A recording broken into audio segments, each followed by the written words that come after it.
Hi everybody, this is CR number 4, multiple choice question number 1 helper video. So hopefully after watching this, you'll be able to handle question number 1 on CR4. It says, which point represents the number with the greatest absolute value? Well, the first thing we have to do is underline this word absolute value. Absolute value just means distance from 0. So right now, if we look at this point right here, which is 0, we want to find what point has the greatest distance from 0.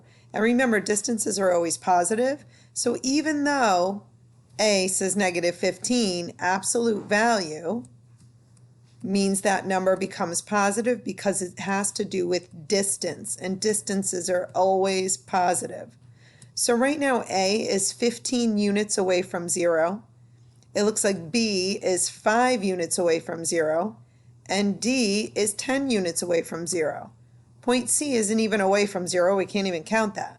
So out of those 3 points, which one is the furthest?